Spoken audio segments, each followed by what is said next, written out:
I'm Camden Walker for CapitalWeatherGang.com, coming to you live on our weekly Sunday sunset chat and Q&A. Please let me know if you have any questions or comments about the very active weather week ahead.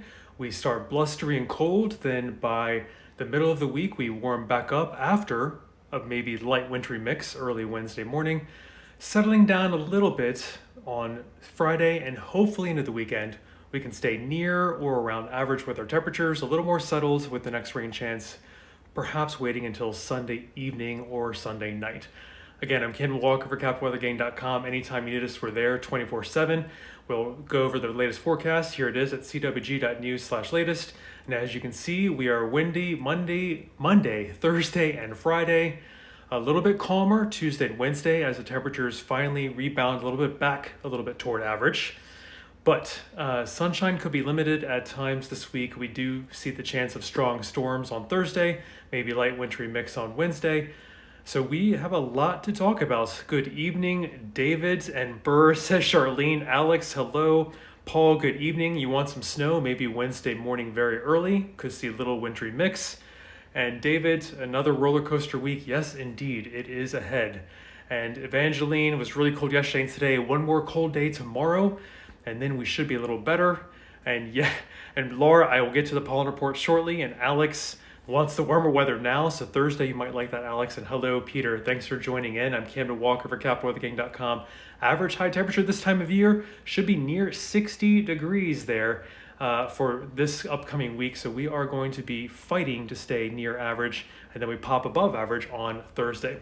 So let's get into our headlines on how we see maybe the week progressing. Here is the highlight for Tuesday, late night into early Wednesday. Northwest of DC has the highest chance of seeing wintry mix there in the blue shading.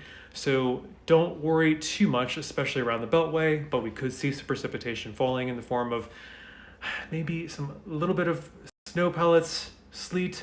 Freezing rain is possible northwest of town, but the impact is not expected to be but slight.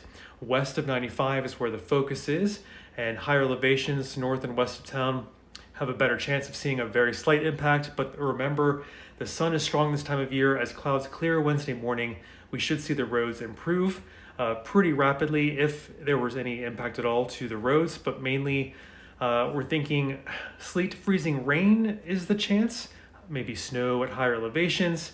And we're talking very, very light amounts. And again, here's another impact scale where the shading there in blue is just a very slight impact in a wintry manner. And notice how that is staying well west-northwest of town.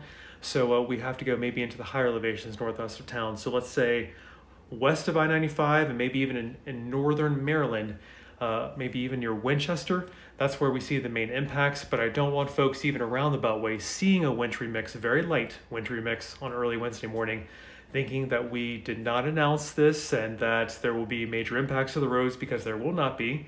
But here's what's interesting. Once we get past Wednesday, we flip over the page to Thursday. A day later, thunderstorms are possible. So we might have to deal with some gusty storms. Severe thunderstorms are possible with some damaging gusty winds over 58 miles per hour. And even the Storm Prediction Center has shaded our area looking way ahead to Thursday, a 15% chance of severe storms. And again, the main threat being damaging gusty winds within these robust thunderstorms.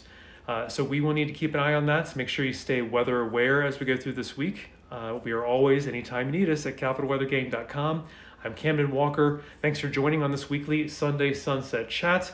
Let's again highlight these later and later sunsets. We're getting toward 12 and a half hours of daylight, soon we'll be past 7:30 p.m. for a sunset. And I'm simulcasting to you now on YouTube, on Twitter, on Facebook. Thanks again for joining, and hopefully I can make it to the 20-minute marks tonight. Software continues to be upgraded and getting patches and reliability getting a little better. So thanks for your patience. I think I cut off a little early last week. All right, Greg says bring on freaking spring, so be patient on that, but it is coming, especially on Thursday.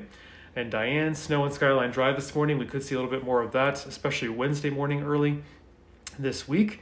And Beth, the gardener, let's talk about that for last frost and freeze. And now I'll zoom ahead on some of the slides here just to highlight. Let's look at next week. we could be below average again here in the blue shading, a decent chance of below average temperatures. Yes, our average high temperature and even our average low temperature are going higher and higher, but with another potential slight chance of a cold snap next week, I want to keep folks outside the Beltway with plants that are mobile that you can bring inside. Inside the Beltway, here in the red shading, we usually see our last frost, the average last frost or freeze is by March 31st, by the end of this month. So that is approaching, and I don't think this cold snap will really gear up until maybe early April. So folks outside the Beltway, keep a weary eye on things and consider potted plants. You can have them outside, but be able to bring those indoors next week if we do see a cold snap, where there is a slight chance outside the Beltway mainly and west of I-95 that we see one last frost or freeze next week. So areas in the red, generally pretty safe. That's the end of the month, March 31st. If you are in kind of the yellow shadings, that's April. Darker yellow means early April. Lightest yellow means late April. And over near Shenandoah County, near Winchester and Woodstock, look at that. There's even some patch there of May. We've even seen last 1 or 2 years a last frost or freeze near Mother's Day out in the Shenandoah Valley. So keep that in mind as well if you were well west of town. So gardeners, be patient. If you're inside the Beltway or in the red shaded areas down near Richmond, you have a decent chance of having now seen your last frost or freeze. So yep, David, severe weather is possible on Thursday. We are highlighting that. That is the drought monitor, excuse me. I will get to that later. We've got a 15% chance even highlighted by the Storm Prediction Center on Thursday for seeing some strong gusty winds from severe storms potentially. And these thunderstorms on Thursday could have wind gusts over 58 miles an hour, and that's kind of the main threat we're looking at. And a day earlier, though, we're talking about slight wintry mix potential, very light, very early Wednesday morning. As soon as the sun comes up, it could be over, and any patches of wintry mix that have accumulated mainly on grass will melt pretty quickly. So just keep that in mind, mainly at west and northwest of town, higher